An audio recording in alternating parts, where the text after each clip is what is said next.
Good morning to all of the folks on Facebook.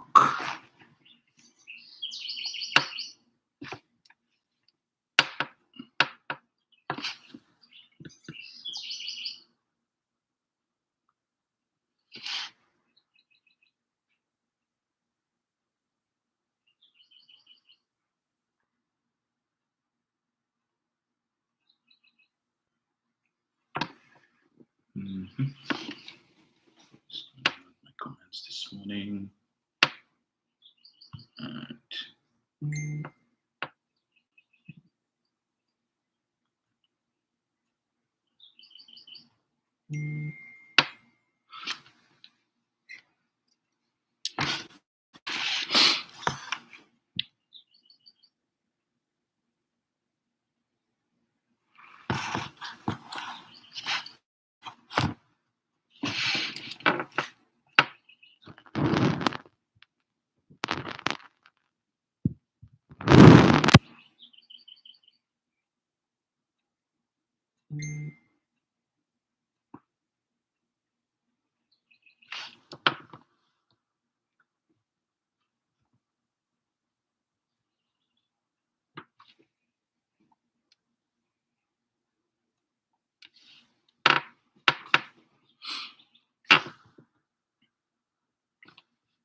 Right, morning. I don't know why I'm not seeing my comments this morning on Facebook, but I am seeing it on YouTube. So good morning. I'm seeing Ruben Rogers. Good morning to you. Turn this on here.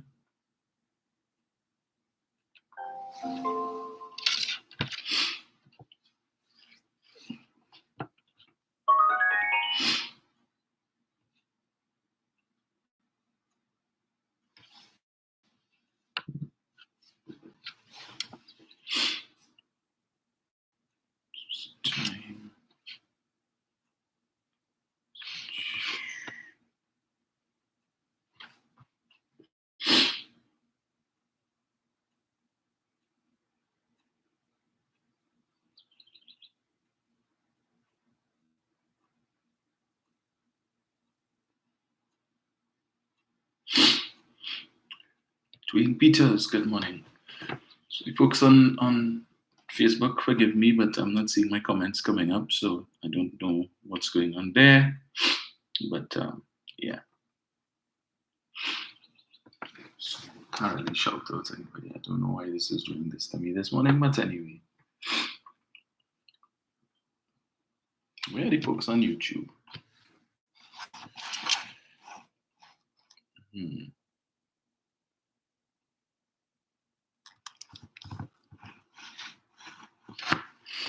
Yeah, I guess they're now starting to join. Margaret Thomas, morning.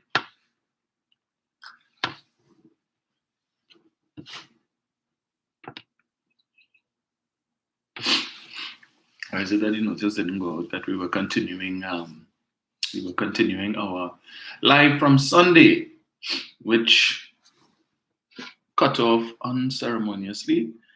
And just as I was getting into the meat of the matter, as the late James Thomas used to like to say, yeah, these internet providers are totally unreliable, but hopefully that has been sorted out and we will not have a repeat of that situation this morning. So, and of course, we want to be able to take your calls this morning. So, yeah, let me see what's the time there. Right, 6:42. So it's a good time to start, and the other folks will just jump on. Margaret Thomas, good morning. J. Dimples, morning. Sally McNeil O'Connor from the UK. Wow, morning. David Clark, good morning to you. Right, so as I said, and then the other folks will join us after. So again, apologies for Sunday. It was totally out of my control, but I felt that we needed to at least continue today. And well, as I indicated, I certainly will not be able to do the live on Thursday because I I'm heading to Barbados and Jamaica, and my flight is 7:55. But I will still try to see Sunday morning. I think I may be able to do it on Sunday, depending on what the Wi-Fi situation is at the hotel. And right, so folks, on Sunday, when we were cut off, I was reading for you, and we were dealing with Fali and his new sidekick, Mr. Trevor James. It seems all the Jameses in Tobago flexing their muscles. I was looking last night at a video with a gentleman by the name of Anthony James, who not so long ago was raking Fali over the coals. Took Fali to task. And to say about Fali, and Fali's a little boy, and Fali this and Fali that. And I don't know if it is maybe somebody call him up and give him a position somewhere. But he has made a complete 180, and now he's singing Fali's praises. Now he's attacking central government and central government's interference in Tobago's affairs. Complete turnaround, but I'm not surprised. Not surprised at all. But before I continue that, I need to touch a little bit, just briefly, on last night's Monday night report, as they call it now, previously called the Monday night forum. I forgot that they had that last night, but I got the tail end, I think, of Kamala Prasad-Bissasa's presentation.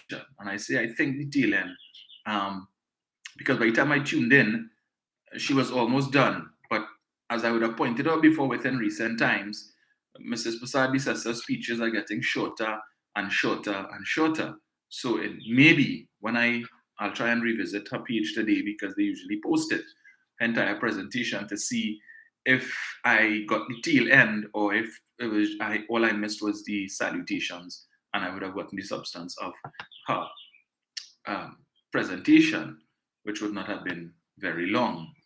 And as has become the norm, it seems as if the years continue to take a toll on her, facially and otherwise, and it's starting to show. But anyway, we all have to get older. But there was one thing that stood out for me so far, based on what I saw last night. I always say if hypocrisy was a party, it would be the UNC, and if hypocrisy was a person, it would be Mrs. Prasad-Bissessa. Because this lady stood up there last night and read out, and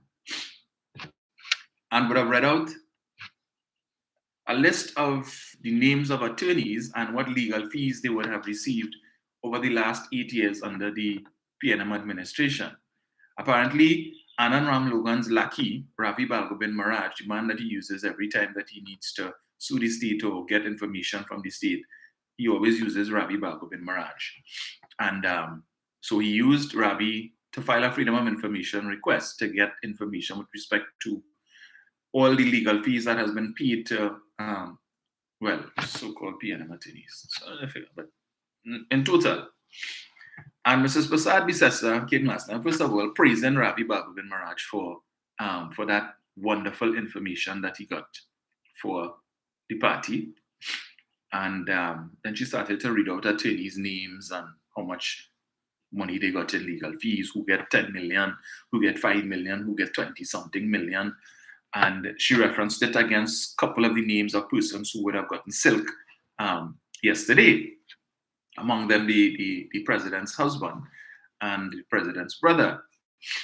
And some persons in the UNC are taking issue to that, lest they forget that the last time that silk was given, Mrs. Prasad-Bissessa would have conferred or recommended another brother of the president to receive silk, this time the late Justice Wendell Kangaloo, alongside Chief Justice Ivor Archie, both of whom gave back,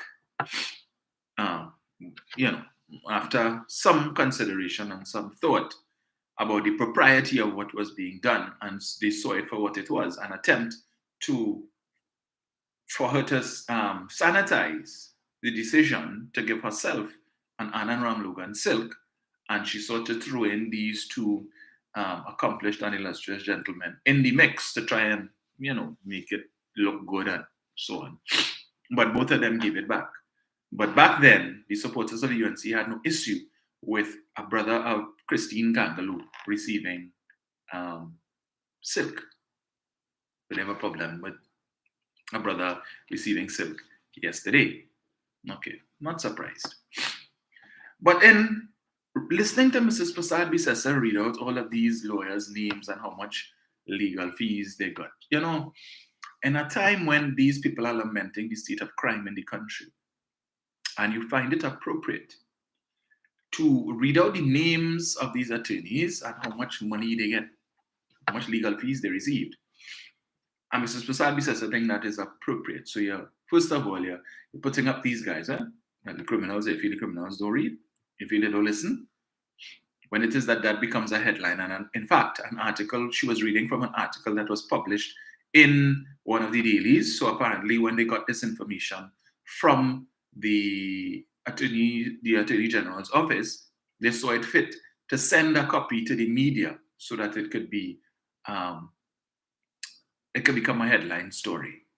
Again, the people in the media were only too happy to cover the story and to make it a prominent article in the newspaper. I think it was yesterday or thereabouts. I said, this woman have no shame, because some of the names of these same attorneys that you're mentioning would have received millions under her administration. She's talking about junior attorneys receiving briefs, how much millions in briefs they received.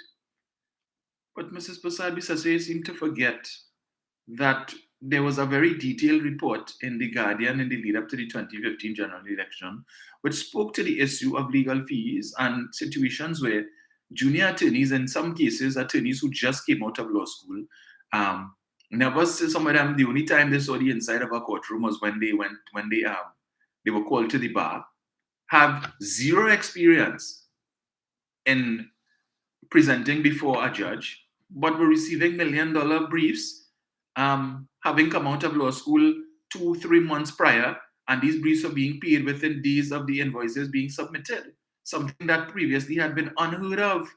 It is a known fact that the state takes very long in some instances to pay briefs.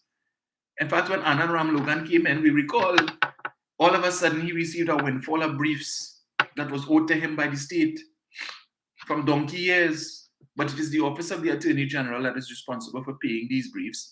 And when Mr. Logan came in, all of a sudden, himself to himself, briefs, as he pointed out, when questions were asked by the media, well, where did you get the money to buy all of these properties that it has now been reported you purchased?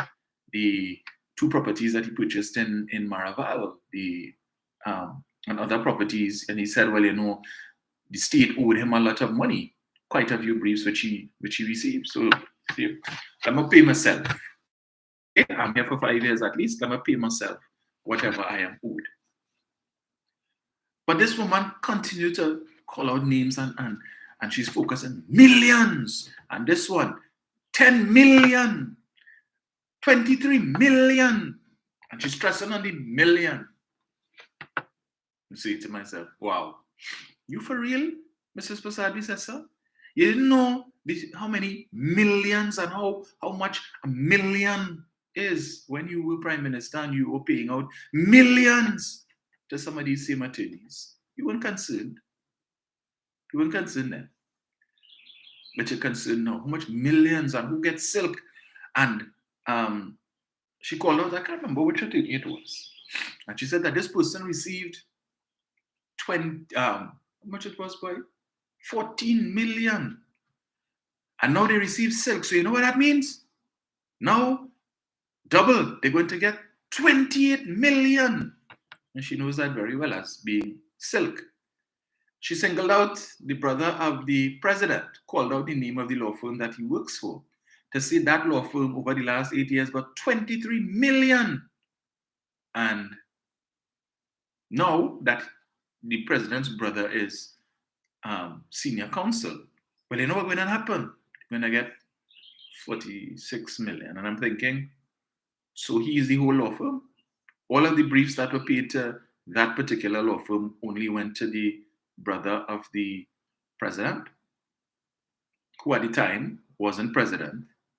And the fact that that is a prominent law firm, very prominent law firm, in fact, one of the big law firms in Trinidad and Tobago. And she would give the impression that all the briefs, that because the president's brother is now senior counsel, the briefs will go to 46 million. So they will say, well, hey, yeah, you got 23 million in briefs before, but now that you're conferred silk, we have a check here for 23 million more for you. The depth of stupidity that resides not only in that individual, but let me not go there. Let me keep it clean. Let me keep it clean. Wow. Well, we will deal with that on another time. Okay? But that is Mrs. Prasad Risesa for you. Hypocrisy knows no bounds. So we're back to Trevor. And maybe it was a good thing that the live was interrupted on Sunday, because more things have come out in the last couple of days regarding Trevor and Farley. Right? Let me just finish off on the correspondence that was sent out by the Minister of Energy and Energy Affairs in relation to the claims made by one Trevor James, the Secretary for Infrastructure, Quarries, and so on in Tobago, right? So I think we're reached, right? There is a process in law where an entity wishing to conduct quarry operations. Now, for those of you who may have missed Sunday, Trevor James held a press conference last week in which he was complaining that the Minister of Energy, or rather the Ministry of Energy, and perhaps by extension the Minister and the government, were deliberately frustrating the efforts of the THA, and more so his division, in getting to be able to carry on the work of the Studley Park Enterprises Limited, which is the entity responsible for quarrying and mining in Tobago. And he made a number of claims implying that the government was deliberately spiting the THA because of change of administration, and that by extension the government and the cabinet were suffering from withdrawal syndrome. They still cannot accept the fact that they lost the election, that the PDP, well, not the PDP, the TPP is now in charge, and as a result of that, they're trying to do everything in their power to stymie, or to use his words, subjugate the THA. And he and Farley continue to engage in this campaign of making these erroneous and spurious claims in an attempt to stir up some sort of negative emotions in Tobagonians with respect to Trinidad, and by extension, the government. And I listened to this Anthony James last night. I don't know if that's Trevor's brother, cousin, or whoever, but he too seems to have joined the bandwagon and that chorus. And so Minister Young felt it necessary to respond to Mr. James, right? And so I'm just continuing to read here. I don't want to reread the whole thing, so let me just continue here. Upon Minister Young's inquiry into what he has discovered as the baseless allegations of Assemblyman Trevor James that there was some attempt to negatively impact Studley Park Enterprises Limited operations, he was informed by the Director of the Minerals Division that SPEL last applied for mineral license or mining license, on April 12, 2023, and after the company's previous mining license application expired, without the company satisfying all statutory requirements for the grant of the license. Thus far, SPEL has not completed all of the legal and mandatory requirements for the granting of a mining license. So far, I'm yet to hear Mr. James respond to this and say that that is not true. With respect to the audit being conducted to calculate royalties, due and owing, this is a legal requirement of the said Minerals Act and regulations, which clearly state that where a mining operator operates on state land, royalties are payable to the state. In this regard, SPEL, as an occupant of state land, to which mineral rights are reserved to the state, is required to pay royalties in respect of all minerals mined. Minerals audits form a vital tool in the checks and balances of the verification system for determining revenues owed to the state. Additionally, no license to mine or process should be granted until a verification of the status of all outstanding royalties owed to the state has been executed. The audit exercise, which is ongoing, has unfortunately been hampered by a lack of records presented by SPEL, but it is expected that the audit will be completed in the upcoming weeks. I have not heard Mr. James come out and say that that is untrue. The claim being made here by the minister that the audit exercise is being hampered by a lack of records presented by SPEL. The Minerals Division staff have advised that contrary to the claims made by Assemblyman Mr. James, the Ministry of Energy and Energy Industries has done all in its power to streamline the process in order to aid Spell's application process. So contrary to what James saying, the ministry here is telling us we continue to bend over backwards to assist them. But they're not assisting us because we can't get records to complete the audit. And there are a number of outstanding statutory requirements which they still have not been able to meet. And in the absence of that, we could only do so much.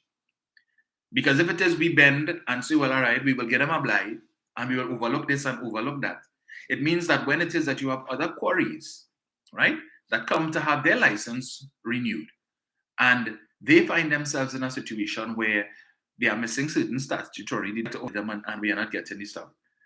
And we insist that we get it. They could then say, but look, you all found yourself in a situation with Spell and all you get them the license and they didn't give you all this and they didn't give you all that. Next thing, courthouse. Courthouse. To say that the government favoring Spell at the expense of, and because precedent has been set, the state now finds itself in a situation where they have to acquiesce because you did it for Spell, you could do it for these guys, right? And then we will hear about legal fees and how much legal fees was spent by the state in order to defend this matter. And interestingly, I noticed that when Kamala Prasad, the sister, last night was speaking and she was talking about, she focusing on the quantum.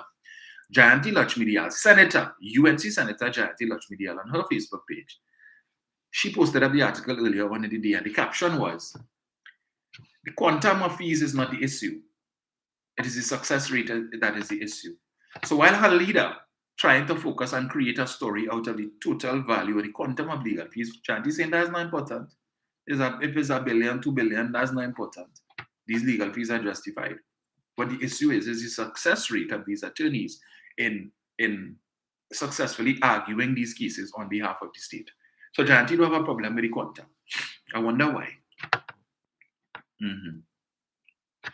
Wonder why. With respect to the allegations surrounding the issuance of a blasting permit, blasting permits are not issued by the Ministry of Energy and Energy Industries. These permits are granted by the Commissioner of Police with input from the Blasting Advisory Committee following a very specific procedure as follows. So apparently Trevor didn't get a memo that it is not the Ministry of Energy that gives blasting certificates. He didn't get a memo, and he's been in that position for over a year.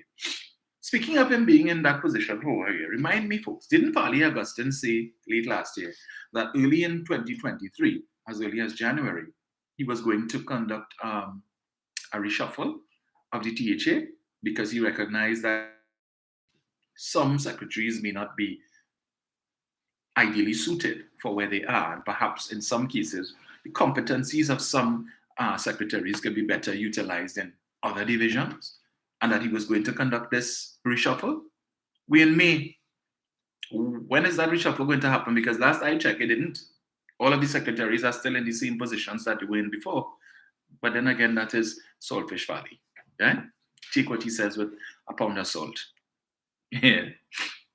An application for a blasting permit or a renewal of a blasting permit is made to the Chief Inspector of OSHA. The BAC convenes to discuss the merits of the application. If necessary, further information is requested from applicants. Field verifications are conducted by OSHA inspectors. Background checks are performed by the TTPS on all individuals listed in the application. Pending successful completion of OSHA inspections and TTPS verifications, the chairman of the BAC issues a recommendation for the issue renewal of the blasting permit, and the Commissioner of Police issues the blasting permit to the applicant for a period of 1 to 3 years, depending on the recommendation of the BAC. It must be noted that the blasting permit renewals are not automatic,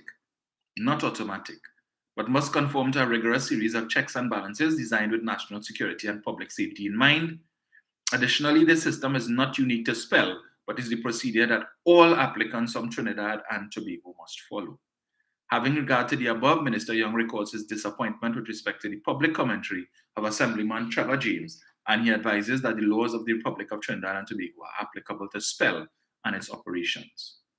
In conclusion, it is reiterated that the Ministry of Energy and Energy Industries is committed to seeing quarry operators, including Spell, become properly licensed, and the ministry will continue providing all of the assistance and guidance that is necessary for this to happen. That is Minister Young, right? Trevor James, apparently, when you listen to his utterances and numerous interviews that he's been doing recently, it seems he just want them to bypass all of that. You see all that set of checks and thing, we don't need that. Just need that certificate now. We had it before. It come up as like you go into to get your driver's license. We send in a form. All you just do all it is that do what all you have to do. And if it is you all fail to do that, then we will go to the people of Tobago and say, look, you see, they're trying to spite us because they're not in charge anymore. And they keep using this term, not in charge. And they need to accept, Rowley need to accept that he's not in charge. In the meantime, and they continue to feed misinformation to the Tobago public, causing them to get upset with Trinidad. Because I'm seeing when you read some of the comments under these interviews that Farley has been doing and Trevor James and others have been doing, the level of vitriol that is coming from, but a lot of the revenues that the government getting coming from the hydrocarbons in Tobago waters are not, I don't know from, but it continues. And one understands what we know where they were last week, where he claimed he's not interested in secession. You're creating a platform for the call for secession. That this thing is likely to reach a boiling point because as they continue to make misrepresentations with respect to the relationship between central government, telling the people the truth as to why it is that some of these things are not happening. The THE is not doing what it's supposed to do because the chief secretary and some other secretaries believe, to use Trevor James, government of Tobago, talking government of Tobago, you know. I'm gonna read something there for them. Let's see. I don't know why my numbers appear to be frozen on I don't know what's happening with Facebook this month. Right, so let me see here. So if you're having any challenges on Facebook, you could just hop across to YouTube. Right. But I want to play something for you all shortly. Mr. Farley, right? Calling people red hypocrites, house slaves, village idiots. So because you support the PNN, you are all of these things. As far as Farley is concerned, you are all of these things and more. Farley seems to forget that he's chief secretary of Tobago and that Tobago, the electorate in Tobago is not just any of that. That you have persons who support the PNM working in Chi, and when you could go on an interview and call people red hypocrites, house slaves, and village idiots, that you are in fact referencing, or could be referencing, some of the very people who work in your office, right? Somebody needs to remind Farley of that. But it seems the little boy has gotten a little too big for his britches. Anyway, let me continue here. Let me get this here. So there were a couple developments over the last couple of days, which has not really, at least based on from where I sit, has not gotten the attention that I think it deserves. In particular, the appointment of the pumpkin and body man, the man who built a whole mansion from selling pumpkin, cucumbers, and body, one Ashwood Jack, is now the chairman of the very same spell, Studley Park Enterprises Limited, that we just mentioned. And it seems that his appointment has not come without controversy. Well, let me read this now. Let's see what's the time there. Because I want to play Farley, right? I need to play Farley. Just let me pull up this guy here. So there were two articles that I saw published by Senator Lawrence Hislop from Tobago, right? I want to read one quickly, for both of them actually, but let me just touch on this one quickly. Right. So Reginald Dumas, former head of the Public Service, wrote an article. I'm not going to read the entire thing, entitled "The Government of Tobago?" ? On April 27, the THA debated and adopted a motion on the environment, and the motion began, whereas the Tobago House of Assembly, hereinafter referred to as the Government of Tobago, the Government of Tobago I hadn't until then realized that the Tobago Political Directorate considered the island an independent entity, or at least a state, as in the USA, or province within a federation. And this suggests that the exchanges over internal self-government are now superfluous. And is there a government of Trinidad? I wonder. If there isn't, perhaps one might be declared after Watson Duke dislodges Joel Martinez from Port of Spain and continues his announced journey to the prime ministership of TNT, the federal state of Trinidad and Tobago, mind you. Note that our constitution nowhere defines Trinidad and Tobago as a unitary state. Could the Attorney General please advise on these apparent and possible constitutional developments? The aims of the April 27th motion were that the government of Tobago take full responsibility and authority for the management of all matters concerning Tobago's environment. That it, the government of Tobago, immediately proceed to establish the institutions, framework, and mechanisms necessary, and that it take the required actions to ensure the sustainable management, preservation, and protection of Tobago's environment. In other words, they want to dislodge the EMA and form their own thing. The motion was in part buttressed by the fact that the fifth schedule of the THA Act, which sets out the THA's areas of responsibility, lists the environment as one of those areas. It also lists licensing, which I shall discuss in another article. But many of the areas are in conflict with areas listed on the other schedules of the Act, and indeed exist in legislation and common sense. For instance, the same fifth schedule confers on the THA the responsibility for infrastructure, including air and sea transportation, wharves and airports, and public utilities. Does this mean that the THA is responsible for Caribbean Airlines, the inter-island ferries, the Crown Point Airport, TNTEC and WASA? Could Ministers Sinanan and Gonzalez please advise? To make things more confused, the sixth schedule to the Act, which sets out matters for which the Assembly shall not be responsible, includes civil aviation. Should we therefore assume that air transportation has nothing to do with civil aviation? What of the Environmental Management Act of 2000? It says in its preamble that the government of Trinidad and Tobago, at least I've heard of that government, this is Mr. Dumas speaking here, is committed to developing a national strategy for sustainable development, and that an environmental management authority is to be established to coordinate, facilitate, and oversee the execution of the national environmental strategy and programs. National meaning Trinidad and Tobago, apparently Fali and the Mengenamem. Is the government of Tobago part of this national approach? From the wording of the motion, apparently not. This isn't the first time that a matter has officially come up concerning the authority and responsibility of the THA on the environment vis-a-vis those of the central government. Let me fast track, I don't want to read the whole thing. In 2015, the court ruled that Section 25 of the Act meant that any responsibility given to the THA pursuant to that section must be subject to the overriding and overarching policy directives of the Cabinet of the Government of the Republic of Trinidad and Tobago.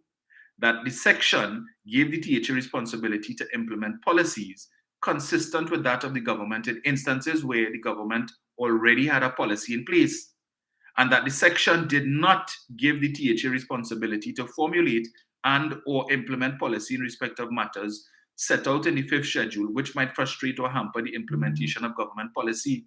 So in other words, Farley needs to understand that notwithstanding what the fifth schedule says, because he and Trevor quoting liberally the fifth schedule and the fifth schedule, notwithstanding what the fifth schedule says or gives you authority to do, that the laws of Trinidad and Tobago override any authority that the fifth schedule gives you.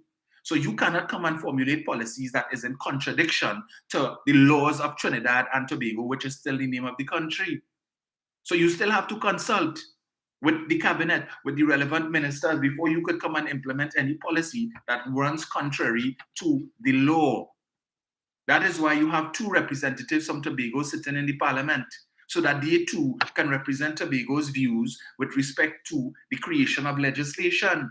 And they have made their, and when they make their input, then these laws govern Trinidad and Tobago. But like Fali and I may understand that. Tony talking fifth schedule, and acting as if it is the constitution to exist. That the laws, the general laws of Trinidad and Tobago does not apply to Tobago. So if Ali decide, he wake up one morning and say, in Tobago you could drive without a license. In Tobago you could drive without insurance. And he feel that they could do that because the fifth schedule gives them authority over licensing. And if that is the case, you could just get up one morning and figure, well, hey, my wife says she wanted last night when we lie down and she whispered in my ears, she said, Fali, I don't want to drive with my license. Fali, I want to be able to leave my license home and drive without it. And he said, well, all right, baby, don't worry. I will go in the THA and I'm going to bring a motion to say that Tobagonians don't need to drive with a license. Or Tobagonians could drive without insurance. No, that is in contravention of the laws of Trinidad and Tobago. And that is what it is that they are saying. But Fali, like, he don't understand that. You cannot do that. But he and Trevor figure that they are laws unto themselves, right? I continue.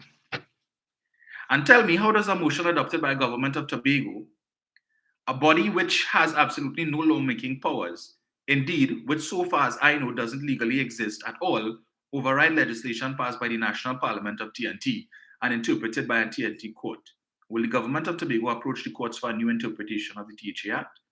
But why? If it is a real government. Exactly. If you are a real government, Fali, you could do whatever the hell you want. You and Trevor could do whatever you want. Always the boss, always in charge. Yeah, that's how it bunch of jokers. Just give me 1 second here, folks. Let me just see this thing blinking here. Let me fix that just now. So that was article number 1. I want to read article number 2, the bacchanal article, as I will call it. Because apparently some people would have missed this. I missed this. I didn't even see this.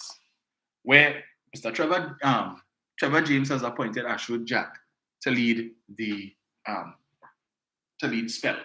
Now 1 second here. Let me just get this thing in.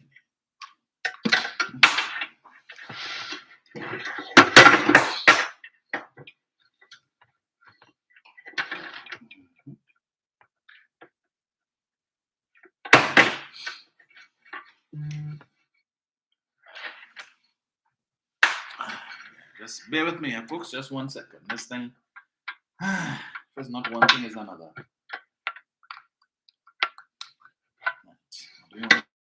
To die on me here while I am keep doing this.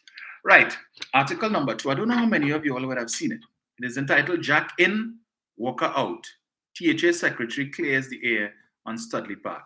And I don't know if it is that perhaps the reason why they selected Ashwood Jack is because of the disrespectful tone of Mr. Jack seems to be quite similar to that of Fali and Trevor.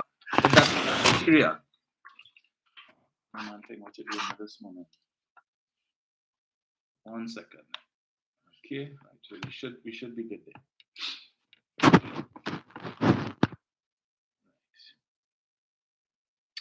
Right. Let me read this article for you. For those of you who didn't see it, and I only saw it, I want to say thank you to Mr. Hislop for posting this article. Right? And it reads, Ashwood Jack is the new chairman of the Studley Park Enterprise Limited. David Walker was given his thank you letter for his service to spell, which came to an end on March the 28th. So said Infrastructure Secretary Trevor James as he sought to dismiss reports that there were 2 people claiming to be chairman of the state company. Asked by the Express on Wednesday whether or not the Executive Council approved this change, James said all appointments were approved by the Executive Council of the THA. Walker, who also spoke with the Express on Wednesday, said as far as he was concerned, he was still the legally appointed chairman. How did this happen? Well, if I man, you didn't send no letter to tell him he's fired. You didn't send no letter to tell him he's you see the confusion when you have a party operating that, as they say, was born in sin and shapen in iniquity. That party. At the same time, Ashwood Jack is sitting in the seat at the company claiming to have been appointed in my stead. He told the Express, he said, when Jack came and made the claim that he was the new chairman, Walker, asked him for supporting documentation and there was none. And Jack told him, Walker, that he should ask James. So Trevor James appointed Ashwood Jack as the new chairman of Spell. And Ashwood jumped in the car and drive up in Spell head office, big tanto thing. I the boss here. Go so. Nobody can tell Mr. Walker nothing, eh? Right, but They tell Ashwood. And Ashwood said, so Ashwood didn't have a job before? Anyway, he probably still planting pumpkin and booty. Right. Asked whether he had spoken to James, Walker said, I have put a request in, but I have had no response. Asked whether he sought clarification from the Chief Secretary, Walker said, subsequent to the arrival of Mr. Jack, I have been attempting to contact the Chief Secretary without success. That is of note, right? Because there's something I'm going to play for you all shortly.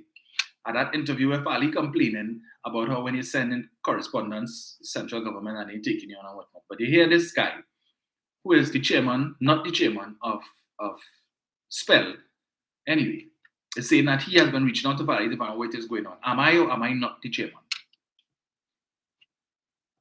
Walker said his appointment letter from the Chief Secretary stated that he was appointed from the 1st of August 2022 as the executive chairman for a period of 1 year.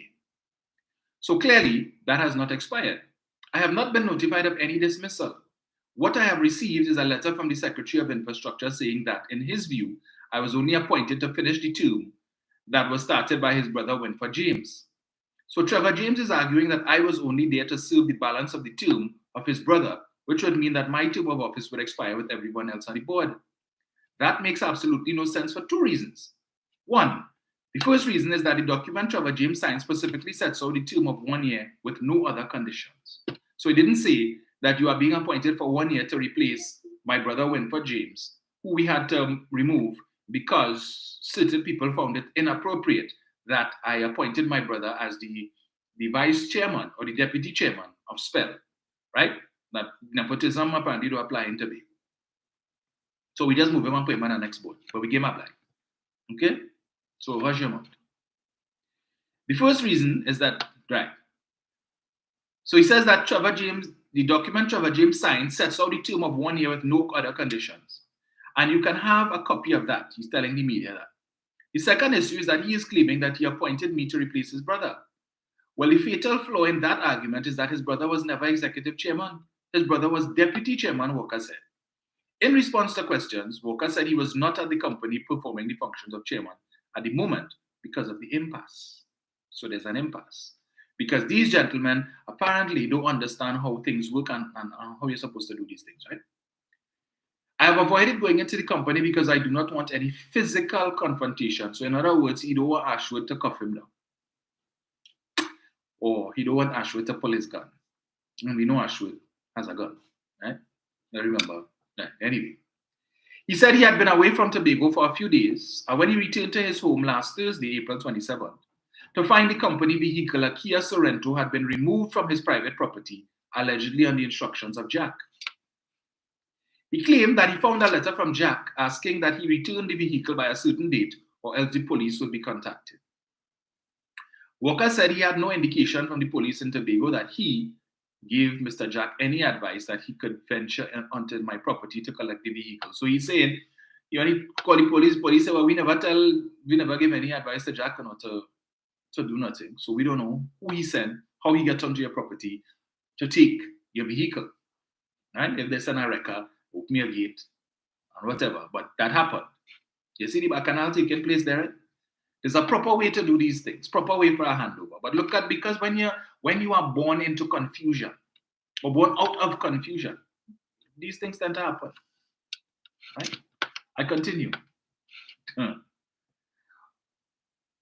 Walker said he planned to take legal action against those who came onto his property, his private property, to take the vehicle. What persons were brought onto my property who now know where I live? When contacted by phone on Wednesday, here it said, Jack said there was no confusion about who was the chairman. One of the things that I can say about myself is that I am a very sane human being. And if Mr. Walker, for whatever reason, chooses to make a fool of himself, that is a matter for you.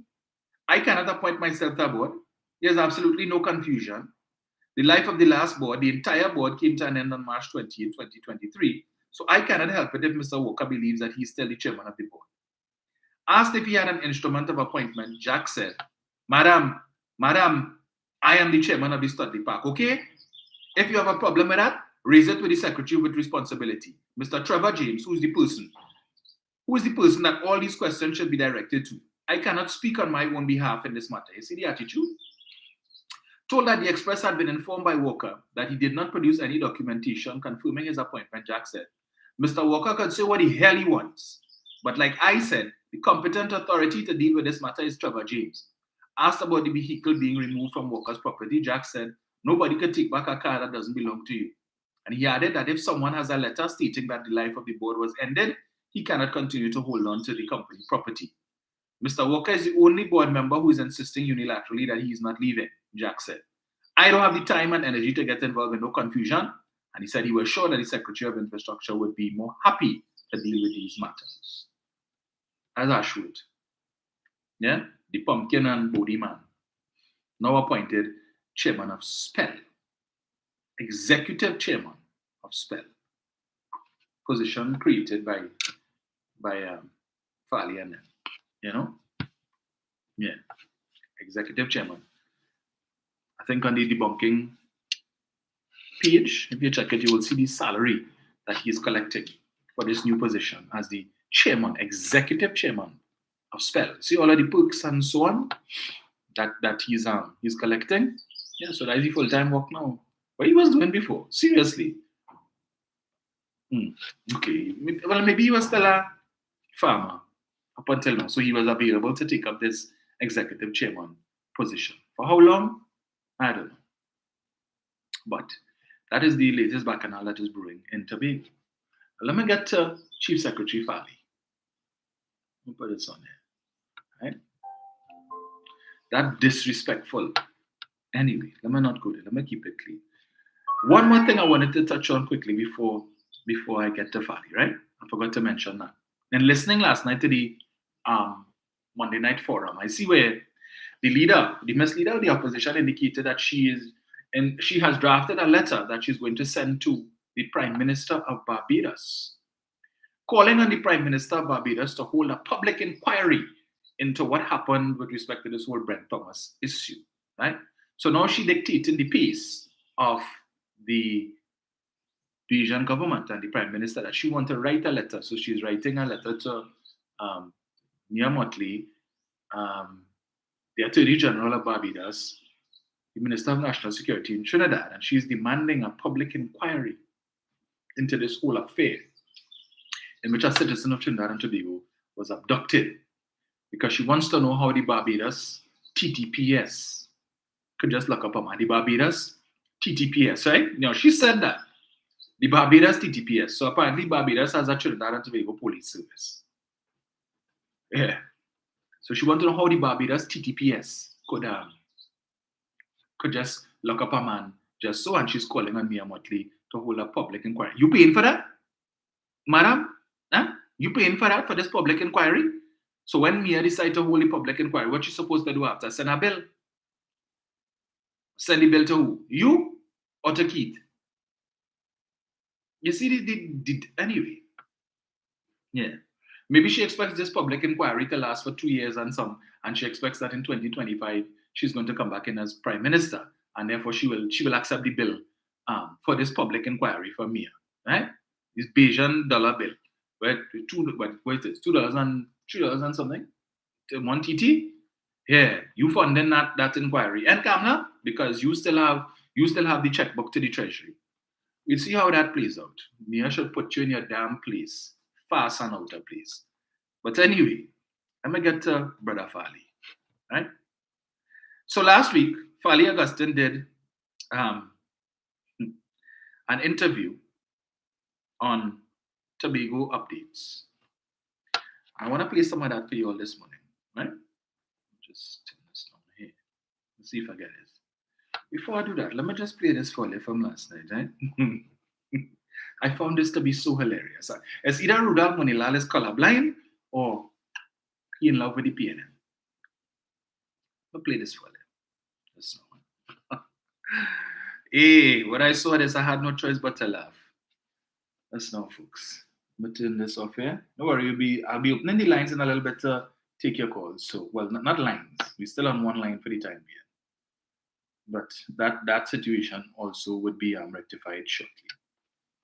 So we'll have at least 2 lines soon enough. And who knows, maybe even more subsequent to that. Right. Listen to Munila last night.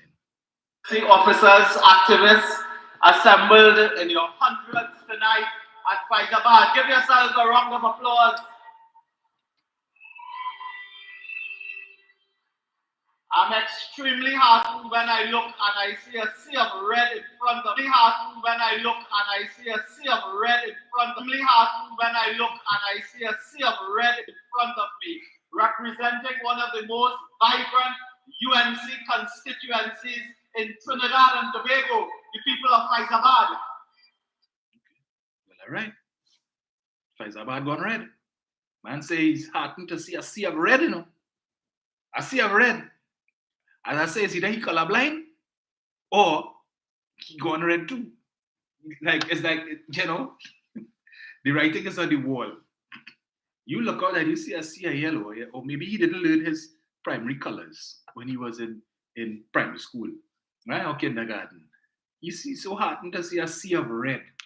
Well, boy, the amount of clouting we get after that. And they continue to make these mistakes. Rodney Charles and the likes of them, right? The PNM is the only party to take the country out of the morass. Okay. Thanks, Rudy. Thanks for that. Thanks for that endorsement. The Red Party thanks you. The sea of red. That's exactly what you're saying. Maybe Faizabad will once again go back red. Right, so let me start with Brother Fali. Well, listen to some of Fali here. This is Fali last week. Quite a few things I want to address in this interview. Let me start. And when you look at the law, there are several things that fall under the remit of the central government and thereby the Prime Minister that are left completely unhandled, and then things for which he has no remit, no position in law whatsoever, he is striving to have a position on. And so I need to remind the Prime Minister that his business really and truly includes the sixth schedule. So when we have police stations falling apart, when we have prisons having to be relocated because it was in a bad condition, and I had to intervene and send works and spend teaching money to repair the prisons so that Tobago prisoners can be here, so that families can have contact with them, so that our prisoners don't get corrupted and end up in a pipeline for criminal activity. That's his business. When we look at the autonomy bill that is lagging for Parliament, that removed several of the things that Tobagonians said they want in an autonomy legislation, that's his business. When we look at what's happening with our fire stations, I saw representatives of the union in Tobago recently talking about the state of the stations and their tenders. In particular, what's happening down at Crown Point, what's happening at Scarborough. I'm trying to find about 350,000 to have them complete the works in Scarborough, but that really and truly is his business. Right. And so, ever so often, we have to remind the Prime Minister and the central government what their business is and get them in line. Because if you don't, you have situations where the little bit of autonomy that we do have, we will not enjoy them because those are the ones they will seek to mess with, right, while ignoring what their business really is. Right. So, you know, we want to go back a bit because many of the viewers might just have seen the post and be like, wow, the honorable chief secretary is disrespectful. You know, and I want to presume that this was as a consequence of the op-ed that was posted. Yes, right. You know, were you angry? And more than that, do you find your comment disrespectful? Because many prominent persons in this space are saying how the chief secretary could use the word damn and towards the prime minister. Well, in my world, respect is a two-way street. In my world, respect isn't automatically cause of age. In my world, he is an equal. In my world, regardless of his age, the fact that he's the second highest ranking person on the order of precedence, as set by cabinet. In my world, respect must be a two-way street.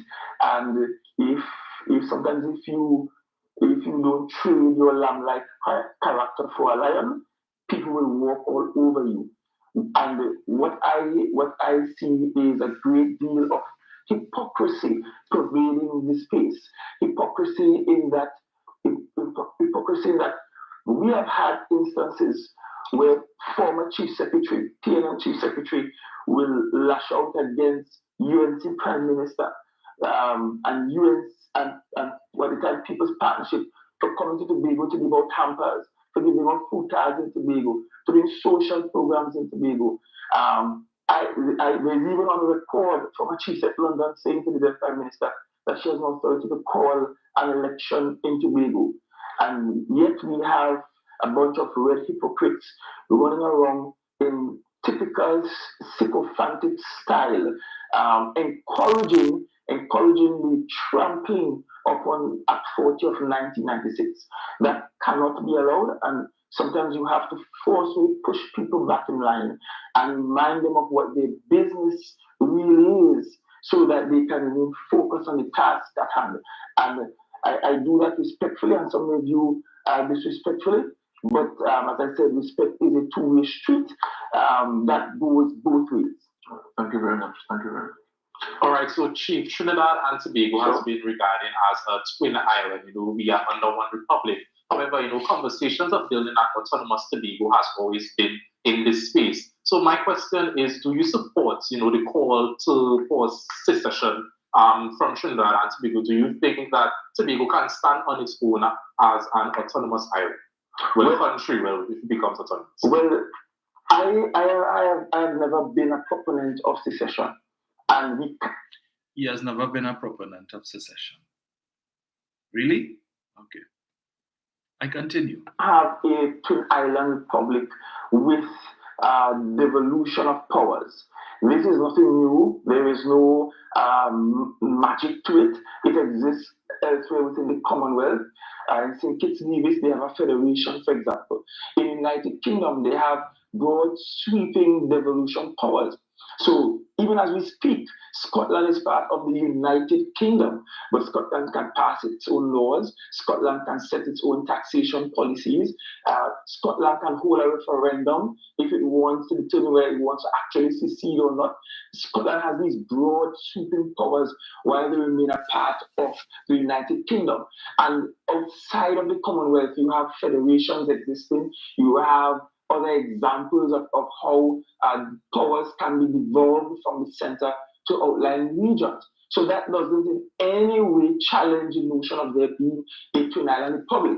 Let me also hasten to add that this notion that there is a unitary state that does not exist anywhere in the Constitution of Trinidad and Tobago. It doesn't exist anywhere in our laws, and it just doesn't exist as a legal concept. But what we seek to do is to have powers devolved so that Tobago can take care of its socio-cultural, socio-economic needs and its development trajectory. And let me give you some basic examples. And one of the reasons why we push back, and Tobagonians by and large push back against the autonomy bill that was proposed, is because it was short on some ideals. And simple example, if you live on an island where if you want to have a marine park, you have to ask someone else to set up a marine park for you. And more than 2 years pass and it can't happen, then clearly your development is not being considered as priority. For us in Tobago, our environment is considered priority.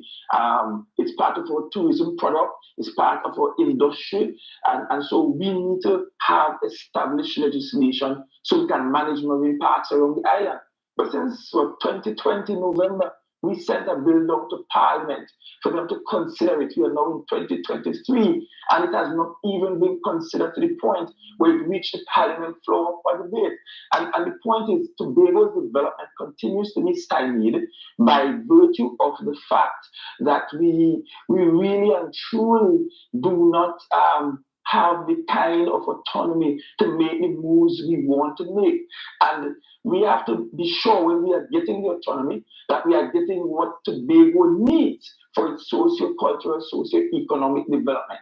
That's also quite critical, because what if you're not careful, what will happen is that somebody will give you a half-picked duck, as we say, they will give you a 6 for 9, and then you will realize that the autonomy you thought you were getting, you really did not get. And that's what you don't want.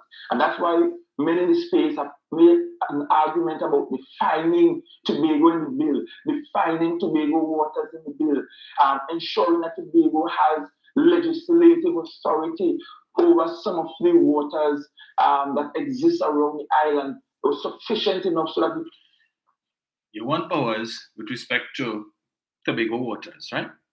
Yet still the fisherfolk in Tobago for months have been complaining about issues that they are having with Bajan fishermen coming into Tobago waters to fish and taking the flying fish, right? They've been complaining. What has he done as chief secretary? Because you're the government of Tobago, right? You are the prime minister of Tobago. As if you can have government of Tobago, you're the boss, you're in charge, you're the prime minister. Has Fali Augustine made any utterance with respect to that issue? Such that the fisher folk had to appeal to the Prime Minister of Trinidad and Tobago. And the same Prime Minister of Trinidad and Tobago, when they had the crime symposium the other day, had to raise the issue with the Prime Minister of Barbados. And a decision was taken, they came to consensus on how the matter would be treated. But Mr. Man here want authority define Tobago waters. Well, demonstrate what you would do with Tobago waters is defined. But you have a significant issue such as that, right? Cross-border issue. Not a word. I continue. Hear what he's about to say. Develop the blue economy. All of these things are part of the broader conversation that we have to have. And so all of this about the back and forth between the Prime Minister and I, it wasn't much of a back and forth, but I just gave one line and that's it for me. So if the Prime Minister wishes he could fight upon cussing his own, I gave one line and that's sufficient. But the overarching issue at hand is really Tobago's autonomy. That is disrespectful, little boy. You have the Prime Minister here talking about there was no back and forth. You just deliver one line and knockout punch, and that was it. Yeah? You dislocate Rowley jaw with that one liner. Then mind your damn business. Right? That's the example that you set in for the younger folks in Tobago. Yeah? Right. It was a one line. If Prime Minister wanted to fight and cuss up, he said he could do that. But I just delivered one line. And that was it. He wasn't ready for me. All right, Fali, continue. The question of Tobago's autonomy is not necessarily about secession. Now, I will tell you two things. One, there are some Tobagonians who believe in secession, and that's their right so to believe. And number two, I'm afraid that if Tobago doesn't get the autonomy it desires in my generation, the generation that comes after will be far more radical and might very well believe in disrupting the Twin Island Republic for secession. And really, the generation that comes after is going to be far more disruptive for secession and all right. What are you advocating, Fali? A coup? Okay, I don't know.